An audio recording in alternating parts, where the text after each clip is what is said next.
Welcome to the Atlanta Daily World Spotlight. I'm joined by Aisha Thomas, who's a real estate professional, also a real estate attorney with her own brokerage based right here in Atlanta, Georgia. But she is a native of Motown and is very familiar with both cities, both the A and the D. So let's play the alphabet game, Aisha. Let's talk real estate right now. First of all, rising interest rates, very low supply and a shortage of available units. What are Black folk to do if they're in a position now to try and find a home to purchase? Well, unfortunately, like you said, the interest rates are rising, the supply of homes are low, and the prices of homes have actually increased. So if you are even fortunate enough to be able to get approved for a loan, I would say you need to actually maybe decrease the price range that you're shopping in, if you can. You may also need to look outside of some of the metro areas to go out a little further to find homes that are more affordable. But it's kind of the perfect storm right now. The fact that, Black home ownership is at its lowest levels in decades. Wow. We're kind of back at the same level as we were in the 1940s or something like that, some statistic I read. And so it's unfortunate, but hopefully with the interest rates, will balance out and stop some of this inflation. Some of the prices will start going down. So if you have cash and you're liquid, you may need to actually either wait it out or be impelled to actually offer more money than what the asking prices are, which is, a constant circle. So now because you're offering to pay more, you're pricing other people out. Right. But unfortunately, that's where we are right now in this market, and you're seeing it all over the country. Of course, some areas are still more affordable than others, but overall, it's going to get harder and harder to get approved, or the money is definitely going to cost you more if you can get approved. And I would say don't wait. A lot of people are banking on the fact that, okay, well, we're going to see a lot of foreclosures or, the market is coming, but we don't have a crystal ball. And I think people thought because of COVID, the prices were going to go down, and they actually went up. So, which is amazing. Right. Okay, so how come all of a sudden there are no houses? Like during a normal period of time in most of my adult life, there's never been a housing shortage like this. We've never, seen this impact. But then again, we've never seen a COVID either. Exactly. And COVID actually increased, as far as the shortage of construction materials. So that slowed down the building and then increased the cost of construction in terms of the working, the pricing of materials, and therefore it slowed down all the builders who had all these projects in the works. They actually stopped for a minute, or they couldn't keep up. And so you kind of see, if I recall back in 2008, 2007, we saw in markets like Atlanta and Detroit, a lot of abandoned subdivisions where they probably put in maybe only half or a third of the houses there. And then now it's the opposite. They can't build them fast enough, unfortunately. So, I don't know. I guess I haven't lived long enough to see this whole cycle, but from my previous experience, we had the too much inventory, and now it's not enough in terms of habitable property, because of course there's going to always be property out there that needs repair, and areas that may not be as desirable, but sometimes some of us may have to venture out and create the properties we want in the areas and neighborhoods we want as well. So don't always abandon the hood, because people are coming back to the hood. Absolutely. And now the prices are even unaffordable there.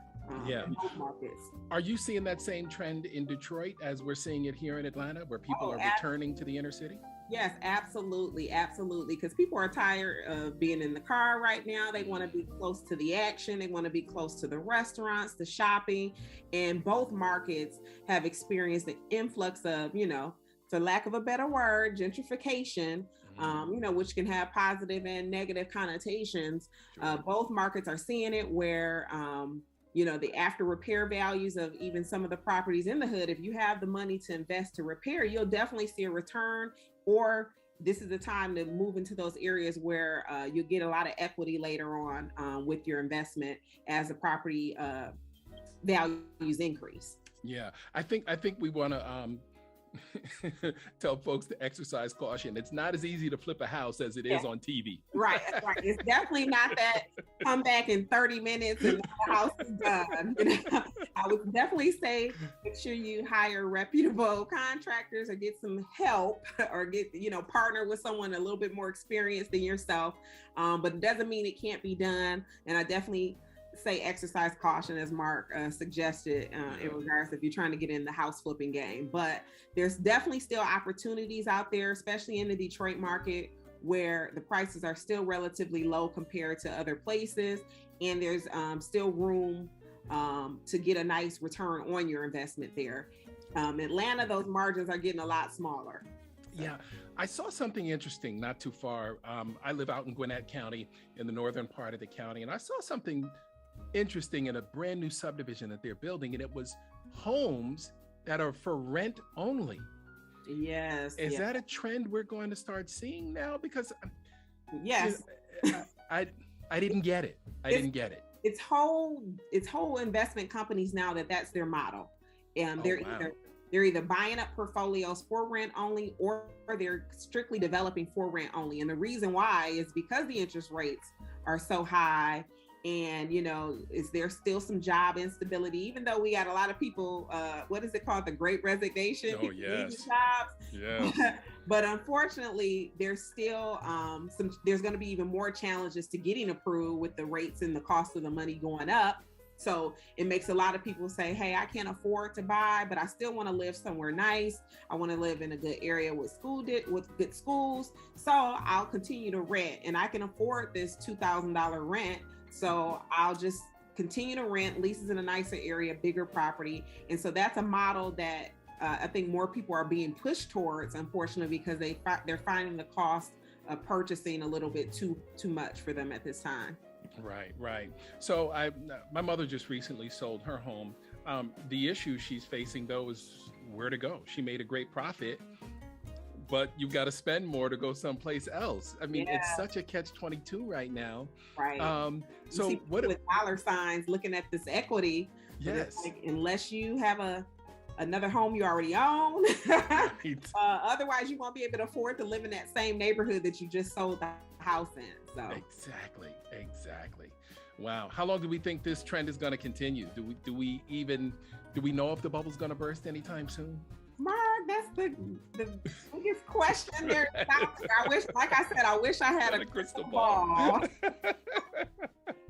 I mean, the pessimist in me is saying that I'm one of those people that actually believes that we're gonna see another shift, because real estate is cyclical. And so I know a lot of people got into homes now and and the interest rates were really low.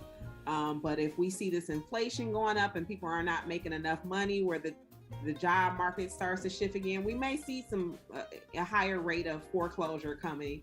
We know it's cyclical, and so we've definitely been in the good times. So what goes up must come down, right? Or go back around. So I would say within the next few years, I'm not going to put a number, but I would definitely say we need to be prepared. So if you are liquid, this is a great time. A lot of people get rich during recessions and things of that nature, especially if you're liquid and have the cash and can wait it out. So, but when I wish I knew, Right. On the other hand, your passion is affordable housing, and you are the chairman of the board of directors for Quest Community Development on the west side of Atlanta. Tell me a little bit about an event you have coming up, showing appreciation for your supporters. That's got to be amazing. You guys just opened a 30,000 square foot impact center with social services in the building as well, to meet the needs of those folks that were previously underserved and in need of housing. Yes, we have a wine and cheese appreciation event for the Capital Campaign contributors. It's coming up in July. I want to make sure I'm saying the right date. July. End of June is what I have in my notes. June. Okay. Yeah. Don't quote me, but it's coming up. Stay tuned. Save the date. But it's definitely an event to thank all of our contributors and supporters. The Impact Center on the West Side has been impactful. It's a 30,000 square foot facility that consists of a financial institutions, banking center for the community, also provides office space requests, as well as other small nonprofits who serve the community. And so we just are so thankful for the people who have contributed and have continued to support Quest. And we ask you to keep that support going and contributions going, because we need it to keep serving the community. But in the interim, we thank you for making that vision come to pass. And we invite you to come out to the Wine and Cheese event. Awesome. And that Impact Center is something to see. Yes, it is. Beautiful. Really is. Yeah. So, oh man, what a beautiful anchor for that community. Yes. We were able to get it done during COVID, you know, so that's another great accomplishment. Amazing work. Amazing work. Aisha Thomas, thanks for joining us so much on the Atlanta Daily World Spotlight. We certainly appreciate your insight. Thank you. Thank you for having me, Mark. What a pleasure.